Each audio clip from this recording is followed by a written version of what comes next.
Eu venho à tribuna, primeiro para fazer esse registro e daqui da tribuna dar os parabéns a todas as professoras e os professores, como alguns colegas já fizeram. Fiz uma postagem na minha página, minha fanpage, e queria aqui agradecer sinceramente o trabalho de todos que trabalham na educação, especialmente no Acre, no meu estado, mas de uma maneira diferenciada as professoras e os professores. Ontem eu falava aqui da tribuna e anteontem registrava os dados do IOEB, que é um indicador novo feito por instituições não governamentais, organizações não governamentais, que foi parte de uma matéria da revista Época dessa semana. E a cidade de Rio Branco, capital do Acre, onde temos perto da metade da população do estado, é a 7ª melhor cidade do país, do ponto de vista das condições para os alunos, especialmente para as crianças. Isso é algo fantástico. Só que esse resultado não foi alcançado agora pelo prefeito Marcos Alexandre ou mesmo pelo governador Tião Viana. Eles são parte da conquista. É um processo, senador Donizete. Nós começamos lá atrás, quando eu fui prefeito, e aí é sem falsa modéstia que eu falo isso, tendo como secretário o ex-governador, ex-secretário e hoje secretário do Ministério da Educação, Binho Marques. E nós começamos um trabalho para tirar o Acre do último lugar no país da educação. Não foi fácil. Depois, no governo, seguimos com o trabalho, valorizando o professor, procurando trabalhar currículo, construir escolas adequadas, trabalhar a gestão da escola. E depois, no governo, as condições melhoraram bastante. Com o prefeito Raimundo Angelim, talvez tenha cumprido a maior parte nesse trabalho, porque foi com ele que nós fizemos uma cooperação, tanto quando eu era governador, como também o governador Binho, de construir escolas infantis. Porque a Constituição estabelece que, e eu acho isso um equívoco da Constituição de 88, ela faz uma repartição. Prefeituras, municípios cuidam das crianças, os estados cuidam dos jovens e a União Federal cuida do adulto. É mais ou menos assim que está dividido na Constituição. Isso é um equívoco. Na família, quem cuida das crianças? Todos. Todo mundo cuida das crianças. E esse é o único caminho. Então, para mim, cuidar das crianças, preparar as crianças, tem que ser obrigação de todos, dos municípios, dos estados e da União. E foi mais ou menos isso que nós fizemos no Acre. Eu era governador, o Binho era governador, mas nós fomos fazer a escola infantil e passar para a prefeitura. Nós fomos, na época que eu fui governador, pode alguns não reconhecer hoje, mas nós fomos dar formação para todos os professores, formação de 3º grau, e garantir a eles um dos melhores salários do país. A situação agora está um pouco diferente. Então, hoje, o prefeito Marcos Alexandre está seguindo o trabalho que o Angelim fez, está se beneficiando do que nós fizemos lá atrás. O governador Tião Viana está procurando fazer a parte dele e está se beneficiando de um trabalho que nós fizemos lá atrás. Essa falta de continuidade que o Brasil tem é que mata. Um vem, faz um trabalho, vem outro, faz outro trabalho diferente para o outro lado. No caso do Acre, no caso de Rio Branco, a gente deu sequência. E os resultados estão vindo. Eu sei que a situação dos professores hoje, no Acre, tivemos uma greve penosa, eu lamento, mas o governador Tião Viana foi sincero, falou, não tem como, nesse momento, fazer uma melhora de salário como eles queriam. Estamos superando isso e vamos, se Deus quiser, quando as coisas melhorarem, seguir tendo nos professores e nas professoras os mais importantes sujeitos do processo de aprendizagem no nosso país. Eu ouço Vossa Excelência, senador Donizete, para poder concluir, mas era tão somente isso que eu queria fazer. Parabenizar as professoras e os professores e agradecer pela mudança que eles nos ajudaram a promover em Rio Branco, em vários municípios e no Acre como um todo, que esses dados do IOEB divulgados pela revista Época essa semana, mostram o Acre e Rio Branco numa posição muito melhor do que a maioria dos municípios, das capitais e dos estados brasileiros, do ponto de vista daquilo que é a essência do nosso trabalho na política, que é a educação. A essência para a base de um país desenvolvido, de um povo desenvolvido, de um município desenvolvido, de um estado desenvolvido, que é a educação. Eu ouço Vossa Excelência.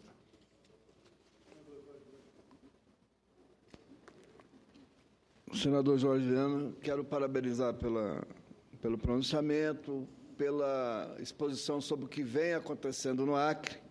E penso que hoje, senador Dário Berger, nosso presidente, o Brasil vive um momento melhor do que há muitos anos atrás em relação à educação. Penso que hoje, no dia do personagem mais importante do processo educacional, que é o professor, que é o mestre, é importante a gente refletir sobre os avanços e as necessidades que nós temos. O Plano Nacional de Educação aprovado é um plano que dá a diretriz e tem um planejamento de curto, médio e longo prazo. Os 10% do PIB para ser investido na educação num processo gradual é aquilo que a gente acredita que vai levar-nos e também com o fundo do pré-sal, levar o processo do sistema de educação brasileira a uma evolução permanente, sistemática, tanto do ponto de vista da qualidade como da estrutura. Eu diria hoje, senador Jorge Viana, que nós temos, de certa forma, nós já temos o hardware da educação, porque não está, assim, faltando mais salas, não está faltando mais escola. O que nós estamos precisando é melhorar a qualidade da educação. E, sem sombra de dúvida, certamente passa por dar uma melhor remuneração aos professores.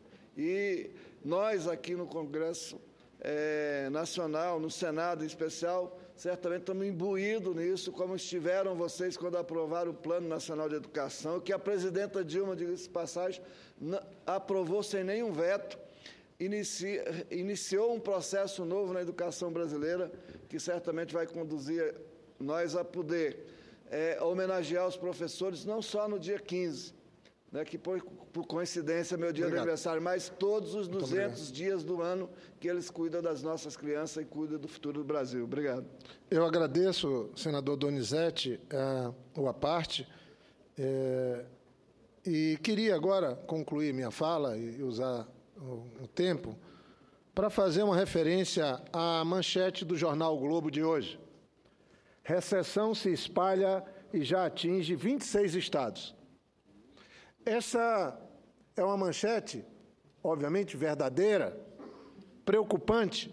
Significa que aquela crise econômica que alguns poucos setores da oposição torciam para acontecer no governo da presidenta Dilma, no governo do PT, parecendo até que torciam contra o Brasil, eles estão tendo sucesso nesse aspecto. Nós estamos está indo para o andar de baixo. Tentaram acertar o PT e o governo federal, acertaram 27 estados no país. Só tem um estado que não está em recessão, que é o estado do Pará, por uma questão específica, a exportação que o estado tem, a base econômica com a Vale do Rio Doce, que aí com o dólar no preço que está, termina que ele está com equilíbrio nas contas. Então, somente por isso, não significa que não tem problema. Aliás, Belém, a cidade está entre as mais violentas e uma das piores do ponto de vista da educação. Está lá entre as 3 piores. Então, o Pará também, como todos os estados, tem problema. E aí, aqui está o mapa do tamanho do rombo orçamentário dos estados. Outro dia estavam xingando o governo federal por conta do déficit de 30 bilhões no orçamento apresentado. Agora, aqui, todos os estados estão com rombo orçamentário e vão ter que apresentar orçamento deficitário. O Estado de Vossa Excelência não consegue pagar o salário dos servidores. O Rio Grande do Sul é administrado pelo PMDB. Desculpa, o Estado vizinho de Vossa Excelência não consegue. Santa Catarina é um Estado que está numa posição melhor, mas veja bem, um déficit de menos 2%. O Estado de Santa Catarina, um dos estados que mais avançou do ponto de vista da industrialização, da verticalização, da qualidade de vida no país, está com rombo orçamentário. E o Rio Grande do Sul, nem se fala, não tem dinheiro para pagar o salário dos servidores. E por que eu estou falando isso, senador Donizete, caro presidente Dário Berge? Porque todos nós sabemos que até poucos meses atrás o Brasil estava numa situação bastante melhor. E como é que um Estado, um país, uma nação, piora tanto em poucos meses? Não é por conta da questão econômica só. Não pode ser pela questão econômica só. Não aconteceu nenhuma ruptura no mundo. Sabe por quê que o Brasil piorou? E sabe por quê que a crise se alastrou pelos estados e municípios? Porque nós estamos num impasse político. Nós estamos vivendo uma crise política que contamina a vida nesse país. Boa parte dos problemas econômicos que nós estamos vivendo é por falta de confiança. Some-se o crédito, as pessoas entram numa ação pessimista, preventiva, em decorrência da crise política. Não que seja a causa de todos os problemas econômicos. Claro que nós temos um problema fiscal.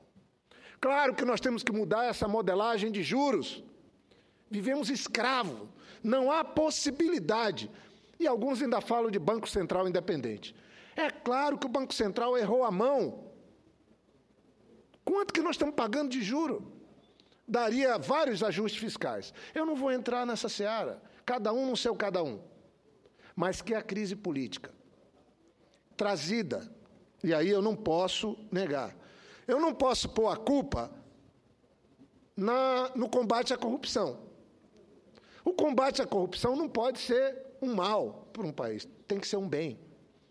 O combate à corrupção, todos nós defendemos e devemos dar o apoio, só não pode ter exagero, ninguém pode ser condenado previamente, não pode prender primeiro para ver, investigar e julgar depois. Isso não pode. Isso não é parte de um Estado democrático de direito. Isso não pode. Mas nós temos que apoiar. Combate à corrupção não pode ser um mal, tem que ser um bem para o país. Perfeito. Então, tiramos isso. Não é essa a causa. E a crise política? Aí tem, sim, algo que, inclusive, essa semana foi decisiva. Eu estou falando hoje, quinta-feira, vou para o estado do Acre hoje. Eu estou falando isso porque essa semana foi decisiva. Alguns, inconformados com o resultado da eleição, procuram ter e trazer um terceiro turno. Nós não estamos vivendo o parlamentarismo.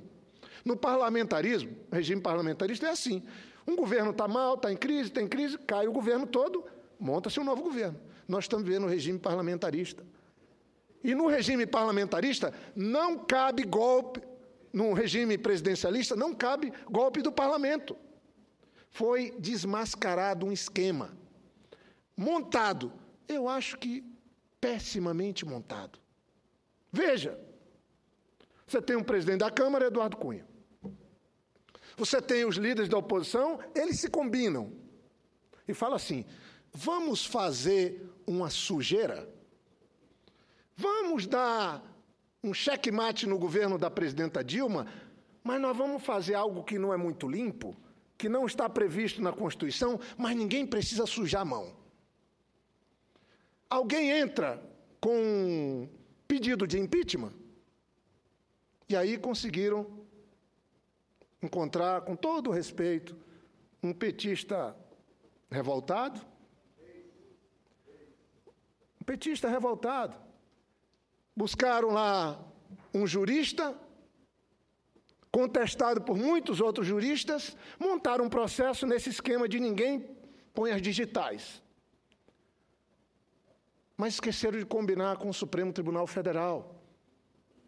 E foram lá num processo que o presidente da Câmara ia lavar as mãos. Não, eu não recepciono. Eu não recebo. Era assim o plano. Apresenta o pedido de impeachment, o presidente da Câmara disse: não, não recebo.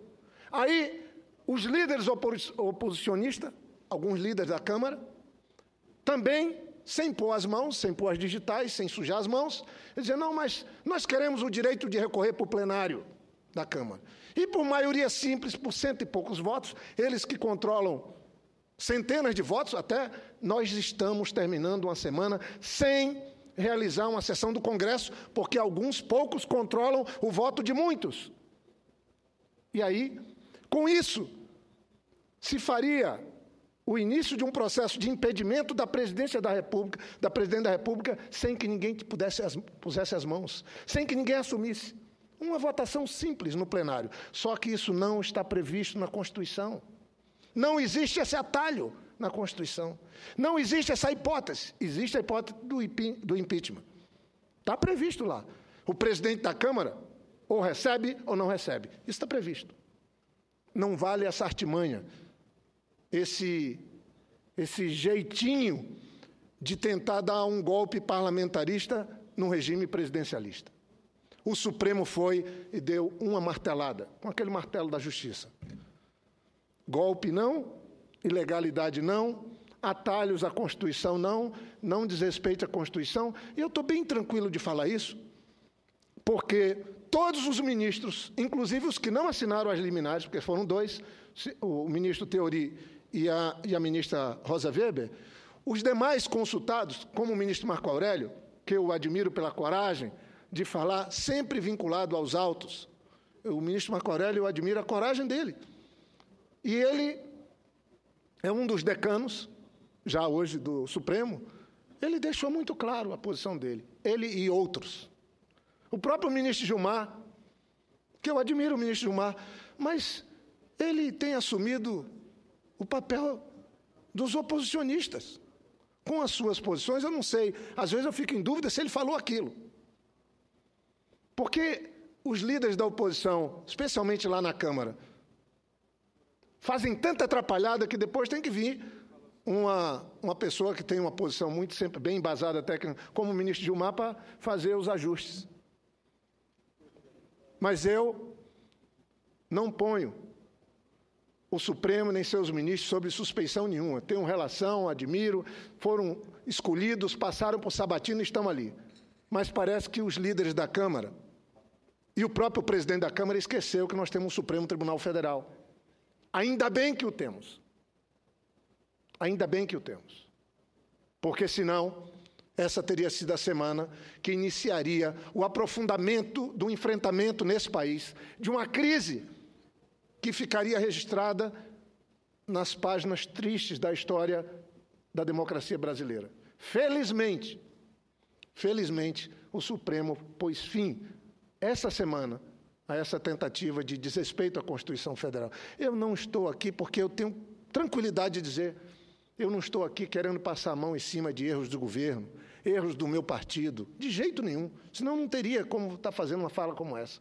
O PT errou muito, errou no financiamento de campanha, errou na maneira que resolveu buscar governabilidade para seguir com os nossos governos, que fizeram tanto.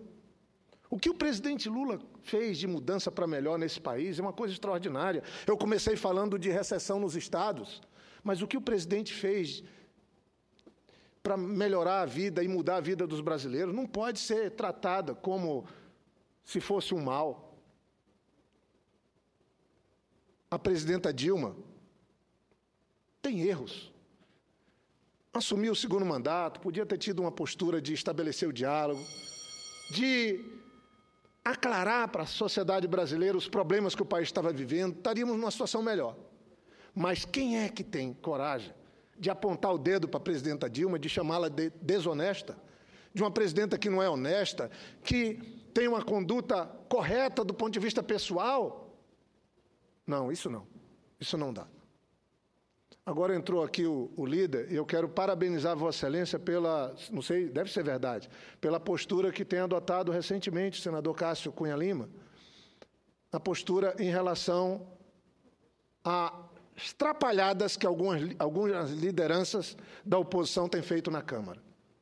Eu, sinceramente, digo mais ainda, estão dizendo que o governo está buscando fazer acordo. O governo está buscando fazer acordo com o presidente da Câmara. Como? O governo não tinha voto nem para fazer uma sessão do Congresso. Vai ter voto para salvar esse ou aquele? Não existe a possibilidade.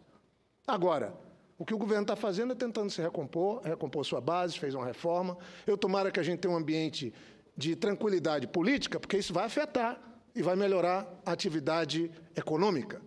A minha fala, inclusive, é nesse sentido. Boa parte da crise econômica que nós estamos vivendo, tirando a parte dos erros e dos ajustes que nós temos que fazer, é em decorrência, sim, da crise política que nós estamos metidos. E acho que o Supremo, essa semana, com a posição que teve, nos criou um ambiente onde a conversa pode substituir o diálogo, o debate verdadeiro, sincero, possa substituir as tentativas de desrespeitar a Constituição, fazer esquema na Câmara dos Deputados para tirar a presidenta da República da eleição, da recém-eleita, num período que não tem eleição, ou seja, tentar uma eleição fora de época. Eu ouço o senador Cássio, líder do PSDB na casa, com satisfação. Eu agradeço a oportunidade, senador Jorge, de estabelecer esse diálogo, porque por mais que seja grave e profunda a crise, como de fato o é, nós temos valores dos quais não podemos nos afastar. Os mandatos terminam, os ciclos de governo se encerram, mas os valores da democracia e da república são permanentes. Toda essa discussão, ela nasce a partir de propostas que foram encaminhadas à Câmara dos Deputados do impeachment da presidente Dilma, fruto de uma série de fatores que eu vou tentar aqui de forma resumida, com a tolerância do presidente, tratar.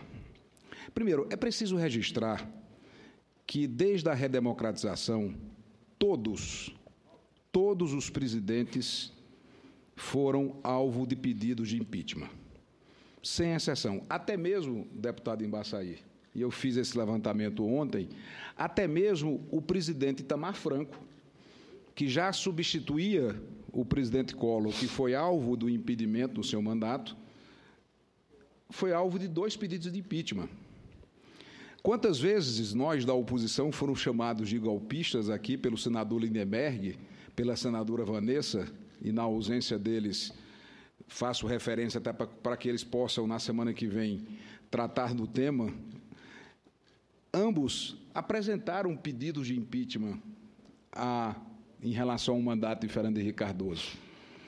Então, todos os presidentes, Itamar Franco, Lula, Fernando Henrique e agora a presidente Dilma, foram alvo de idêntica ação. Por uma razão simples. A nossa legislação, e, sobretudo, a nossa Constituição, assegura que qualquer cidadão brasileiro pode entrar com um pedido de impeachment. O que diferencia o pedido atual dos anteriores? É um só. É que, desta feita, infelizmente, não comemoro isso, o crime de responsabilidade foi praticado.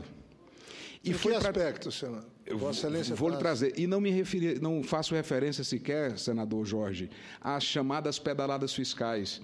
Não falo sequer das pedaladas fiscais. Eu me refiro especificamente aos decretos de suplementação orçamentária, que somaram 26 bilhões de reais, sem a devida e imprescindível autorização legislativa. É crime de responsabilidade na veia. Nós já tivemos centenas de prefeitos e talvez alguns governadores condenados por terem feito crédito suplementar sem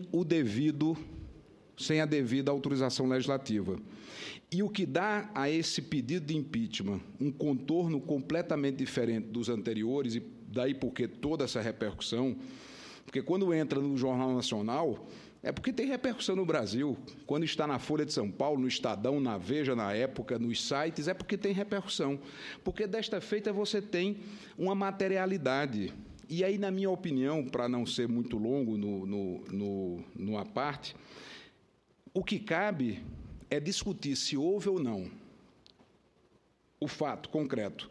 Tribunal de Contas da União, num parecer unânime dos seus ministros, fruto de um relatório de quase 1.500 páginas, apontou mais de 106 bilhões de irregularidades no orçamento e nas contas presidenciais, dos quais, e aí eu quero me ater só a esse item, só esse.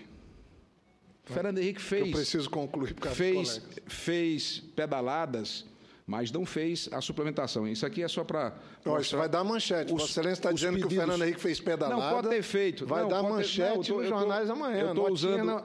Na Folha, a Natuza Nery, que está lá, assumiu lá. Eu estou usando... O painel da Folha tem aí já uma nota fantástica. Líder do PSDB diz que Fernando Henrique fez pedaladas fiscais. Isso aí vai ajudar no julgamento das contas, porque o Tribunal de Contas não fez julgamento nenhum. O Tribunal de Contas é um órgão auxiliar importantíssimo. Ele fez um relatório. Eu conversava hoje com o senador Romero Jucá. Agora, para alguns, virou um julgamento, uma condenação. É um relatório que vem para cá. Quem vai julgar é aqui. Isso, é onde eu vou concluir. Julgamento será aqui. Eu não afirmei que Fernando Henrique fez pedalada. Inclusive do relatório do Tribunal de Contas. É isso que vamos julgar. Eu não afirmei que Fernando Henrique fez pedalada. Opa, não afirmei. O que eu estou dizendo é que ele não fez o crédito suplementar. E eu vou concluir. Sabe por quê?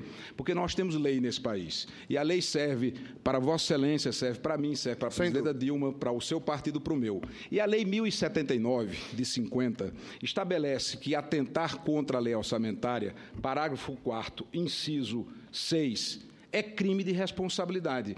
E no momento que a presidenta da República faz crédito suplementar sem autorização legislativa, ela feriu a lei 1079 e cometeu o crime. Essa é a opinião do Tribunal de Contas da União. É a opinião de muitos juristas. O governo diz que não. O que é que se faz numa democracia quando existe dúvida? Você recorre ao Poder Judiciário. E quem é o juiz natural desta causa? É a Câmara dos Deputados e o Senado. Perfeito. É isso que está em pauta. Isso que está em pauta. O juiz natural de crime de responsabilidade não é o juiz singular, não é o juiz federal, não é o Supremo. Portanto, esse processo tem que ser aberto.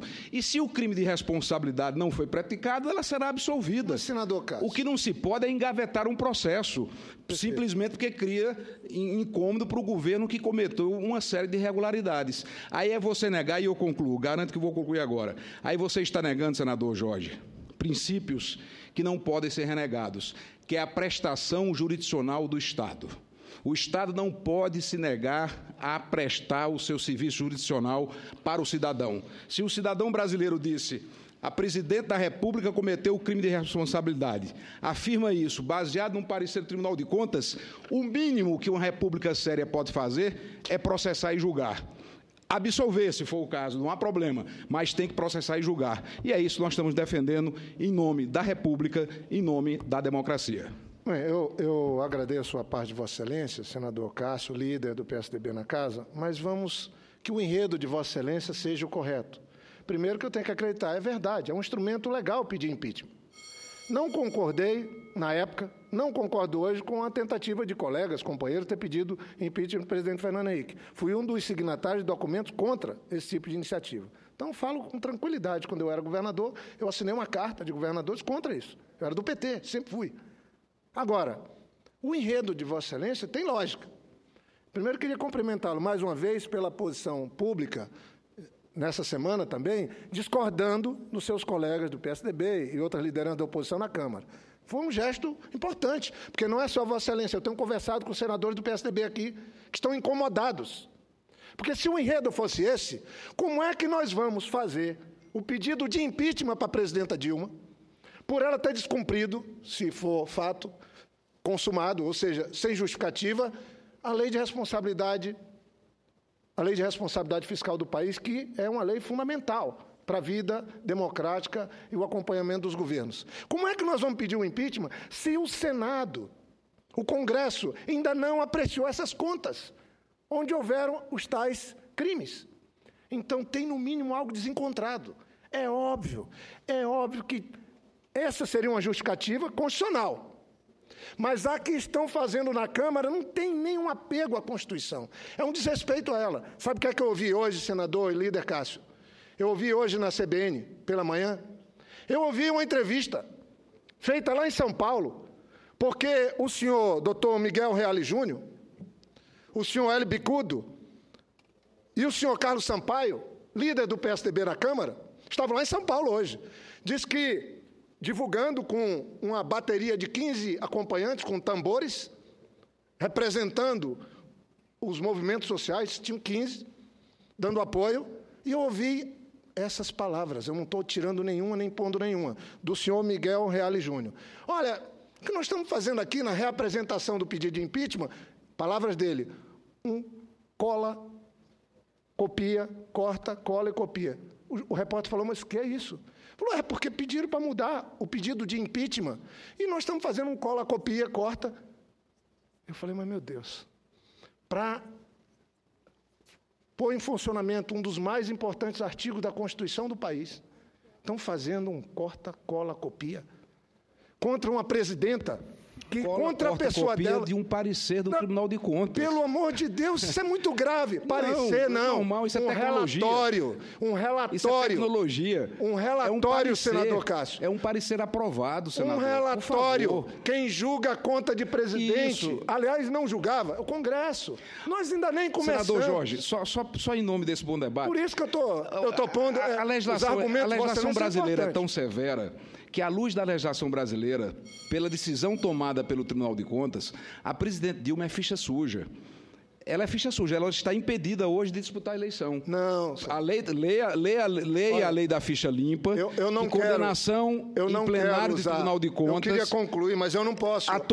Se o Congresso Nacional aprovar as contas, aí sim, ela poderá disputar a eleição. Se, porventura, ela quiser ser candidata a senadora, deputada, ex-governador Cássio, e o Congresso não se manifestar pelas contas, prevalece a decisão do Tribunal de Contas, senador, porque a lei da ficha suja funciona para prefeito, para vereador, para deputado e para presidente da República. Querido, hoje, a presidente Dilma é ficha suja. Não.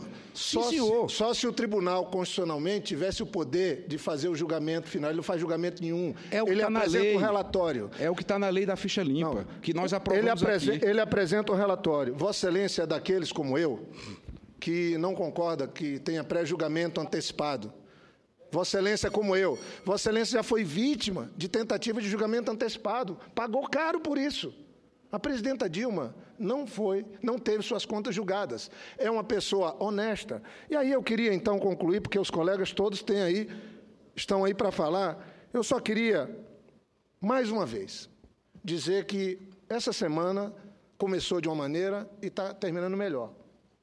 O Supremo agiu, pôs fim a um esquema que não tinha nada a ver com que o líder do PSDB do Senado, que tem tido uma postura que dura conosco, mas bem diferente dos líderes do PSDB na Câmara, como ele mesmo colocou ainda há pouco, estamos terminando de uma maneira diferente. Se o enredo fosse esse, era parte do jogo democrático.